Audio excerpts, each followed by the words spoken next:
Music Fairy Tales.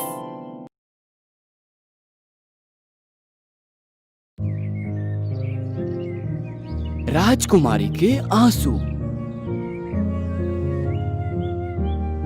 एक बार फ्रांसिया साम्राज्य के एक छोटे से गांव में जोनस नाम का एक लड़का था।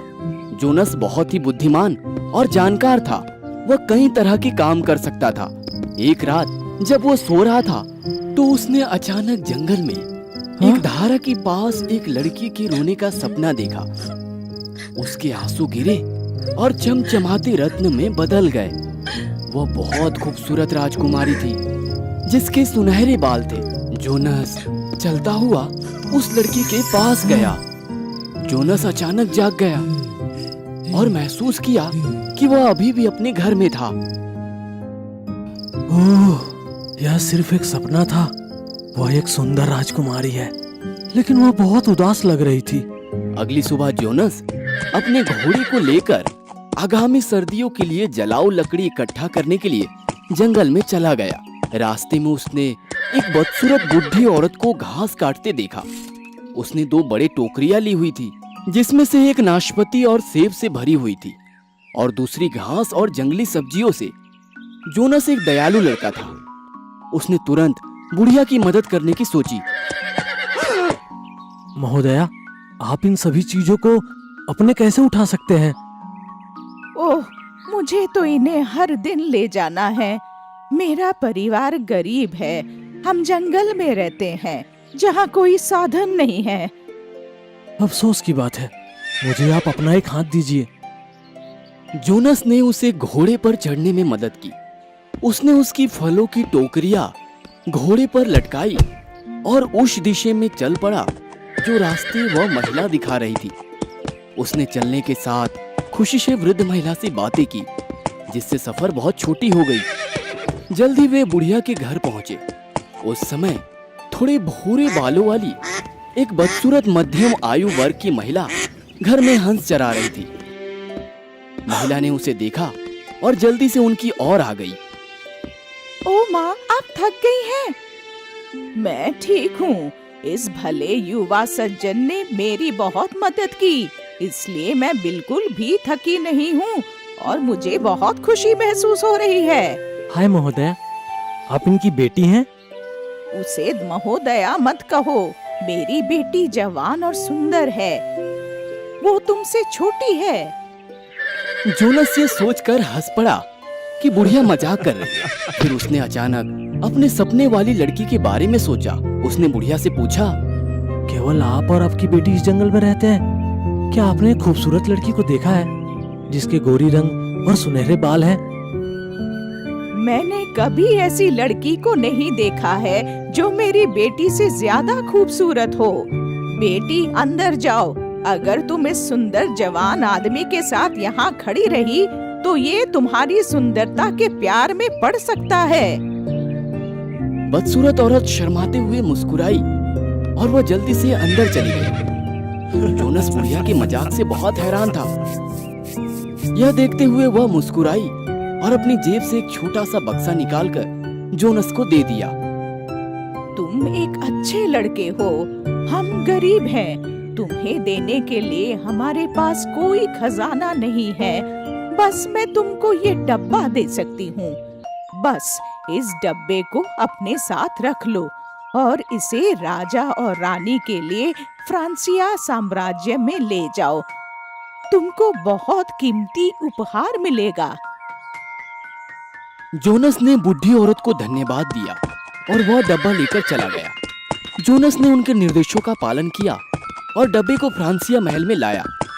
उसने पहरेदारों से राजा को सूचित करने के लिए कहा कि राजा और रानी को देने के लिए उसके पास एक बहुत कीमती उपहार है। राजा ने उसे महल में प्रवेश करने की अनुमति दी और जोनस ने उन्हें वो डब्बा दिया।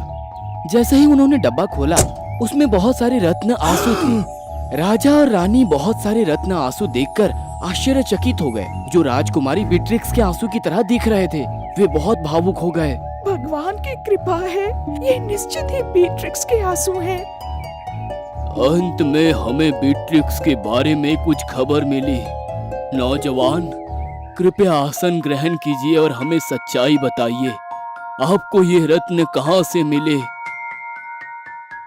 महाराज, मुझे ये जंगल की एक बुढ़ी औरत ने दिया, लेकिन उस बुढ़ी औरत की केवल एक बेटी है और उसकी बेटी भी काफी बुढ़ी है। मुझे यकीन है कि वो राजकुमारी बीट्रिक्स नहीं है। राजा और उसकी पत्नी को बहुत धक्का लगा। उन्होंने उसे राजकुमारी के बारे में कहानी सुनाई। अतीत में राजा और रानी के 3 बच्चे थे और सबसे छोटी बेटी बीट्रिक्स थी। जब राजकुमारी बीट्रिक्स का जन्म हुआ तो राजा ने एक दयालु और जादुई परी को उसकी दादी बनने के लिए महल में आमंत्रित किया।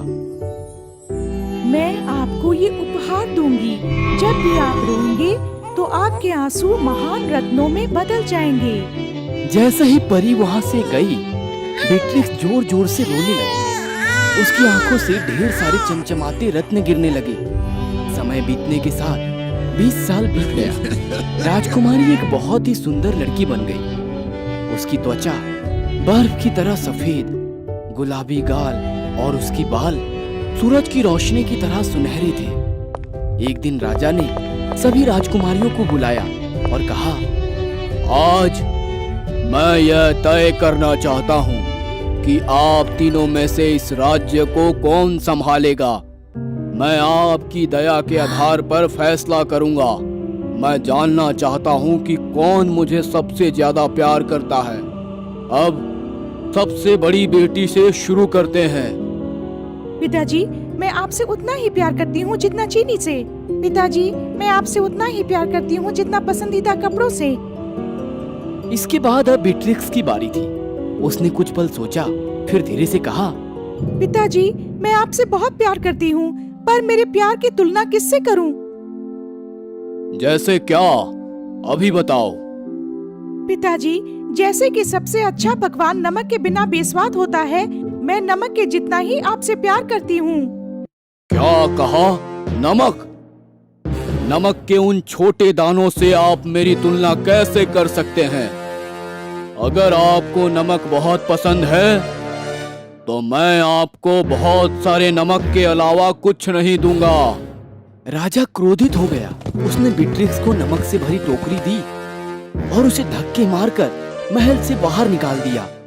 नहीं पिताजी, कृपया कृपया मुझे माफ कर दीजिए। मेरा ये मतलब नहीं था। महाराज, बीट्रिक्स का मतलब ये नहीं था। कृपया उसे क्षमा कर दें। अगर आपने उसकी मदद करने की कोशिश की तो मैं आपको भी निकाल दूंगा। तब राजा रानी और उनकी बेटी को अनदेखा करते हुए गुस्से से वहां से चला गया।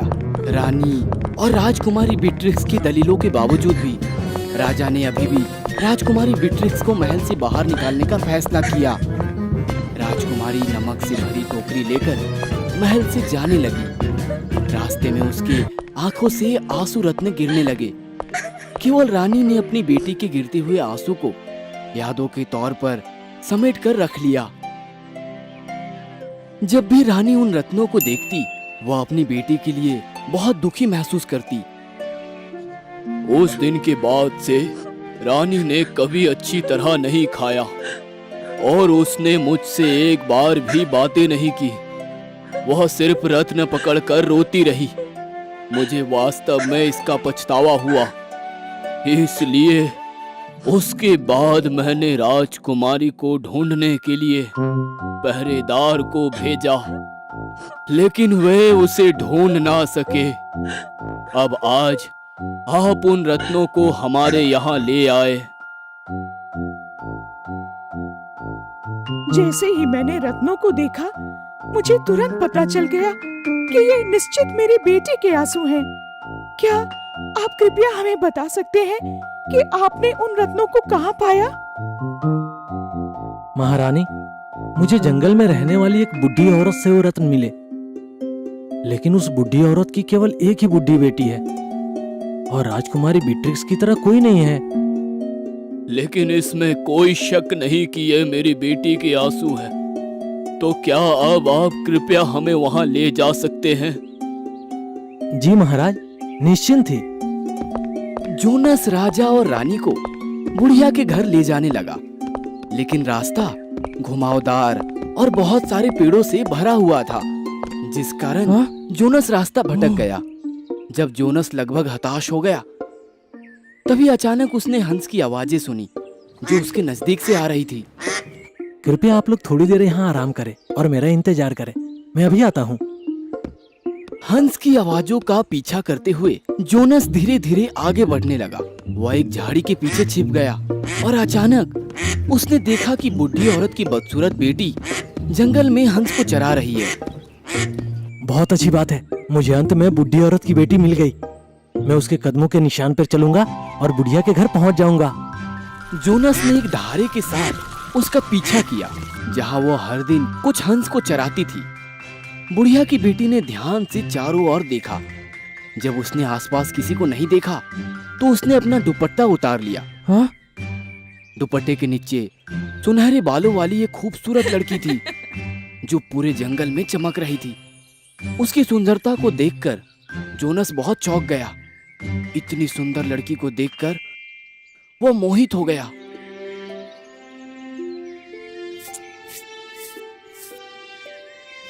लड़की धारा के पास बैठ गई और रोने लगी। चमकते हुए रत्न घास पर गिरे। जोनस ने यह सब देखा। वह यह जानकर दंग रह गया कि वह जो देख रहा था वह उसके सपने जैसा ही था। रत्न से रोने वाली लड़की? हाँ, यह राजकुमारी बीट्रिक्स है, जिसे रानी और राजा को तलाश है। राजकुमारी बीट्रिक्स की सुंदरता से मनमोहित होकर राजकुमार जोनस ने गलती से एक पेड़ की शाखा तोड़ दी। उसकी ध्वनि ने सुंदर राजकुमारी को चौंका दिया। उसने जल्दी से अपनी दुपट्टा वापस डाली और वहां से भाग गई। जोनस ने उसका पीछा करना चाहा, लेकिन बहुत देर हो चुकी थी। बीट्रिक्स वहां से भाग गई। वह दुखी और निराश था। बीट्रिक्स घर वापस आई और बुढ़ी महिला को सारी कहानी सुनाई। बुढ़िया मुस्कुराई और खुशी से उसे बोली, मुझे ये सब पता है। इसका मतलब है तुम्हारे बुरे दिन खत्म हो गए। कोई तुम्हें लेने आ रहा है। कमरे के अंदर जाओ और आवरण उतारो और अपने माता पिता के आने की प्रतीक्षा करो। यह बातें सुनकर बीट्रिक्स की खुशी का ठिकाना ना रहा कि उसके माता पिता उसे घर ले जाने आ रहे हैं। उसने तुरंत ही बुढ़िया के निर्देशों का पालन किया। उसके बाद जोनस राजा और रानी से मिलने के लिए लौटा। उसने उन्हें सारी बातें बताई और बताया कि कैसे उसने जंगल में खूबसूरत लड़की को देखा। राजा और रानी तुरंत पहचान गए। यह सही है, यह निश्चित ही हमारी बीट्रिक्स है। अंत में वे बुढ़िया के घर गए। उसने दरवाजे के बाहर खड़े होकर उन्हें अंदर आने के लिए आमंत्रित किया। 3 साल से बीट्रिक्स मुझे घर के कामों में और हंसों को जंगल में चराने में मेरी मदद कर रही है। वह बहुत सुंदर और सम्मानजनक है। आपके कारण आपको बहुत पछतावा हुआ होगा, तो अब मैं आप सभी को फिर से मिलने दूंगी। बीट्रिक्स, कृपया यहाँ आओ। बीट्रिक्स अपने सुंदर रूप में बाहर आई। उसके बाल सूरज की रोशनी की तरह चमक रहे थे और उसका शरीर बर्फ की तरह सफेद था। जोनस ने अपने सपने में देखी हुई खूबसूरत लड़की को भावुक होकर देखा। रानी और राजा अपनी बेटी को फिर से देखकर बेहद खुश हुए। उन्होंने एक दूसरे को गले लगाया। मेरी प्यारी बेटी, मेरा सौभाग्य है जो मैंने तुम्हें पा लिया। मेरे क्रोध के कारण मैंने तुम्हें बहुत दुखी किया। कृपया मुझे माफ कर दो। मैं बहुत किस्मत वाली हूँ कि मुझे इस तरह की महिला मिली। उन्होंने मुझे भेष बदलने में मदद की और मुझे पिछले 3 वर्षों से यहाँ रहने दिया। मैं आपका बहुत आभारी हूँ। आपको जो भी चाहिए मुझसे मांगिए, मैं आपको जरूर दूंगा। बुढ़िया मुस्कुराई और अचानक एक सुंदर परी में बदल गई। वह बुढ़िया राजकुमारी बीट्रिक्स की धर्म माता थी।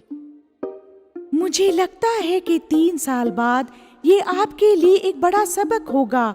एक राजा के रूप में भले ही आप नाराज हों, आपको ध्यान से सोचना चाहिए। आज मैंने अपने लिए एक बहुत बड़ा सबक सीखा है। बीट्रिक्स, आप एक दयालु और सम्मानित लड़की हैं। मैं आपको ये घर दूंगी। परी ने अपनी जादुई छड़ी घुमाई और छोटा घर तुरंत एक शानदार महल में बदल गया। राजकुमारी मुस्कुराई और जोनस के पास गई। बहुत बहुत धन्यवाद। तुमने मुझे मेरे माता पिता के साथ मिलने में मदद की। इसका ऋण चुकाने के लिए मैं क्या कर सकती हूँ? असल में आप वो लड़की हो जो मुझे मेरे सपनों में मिली थी। वास्तव में मैंने हमेशा ही आपकी प्रशंसा की। राजकुमारी शर्मा कर जोनस को देखती रही। वे एक दूसरे को प्यार से देखते रहे, मानो ईश्वर ने उन्हें एक दूसरे को मिलाने की व्यवस्था की हो। कुछ ही समय बाद जोनस एक बार फिर फ्रांसिया महल गया, लेकिन इस बार जोनस सुंदर राजकुमारी बेट्रिक्स से शादी का प्रस्ताव लेकर पहुंचा। राजकुमारी बेट्रिक्स को भी जोनस बहुत पसंद आया। राजा और रानी की सहमति प्राप्त करने के बाद उन्होंने महल में एक भव्य शादी का आयोजन किया। परी के आशीर्वाद के तहत दोनों खुशी से महल में रहने लगे, जो महल परी ने उन्हें दिया था।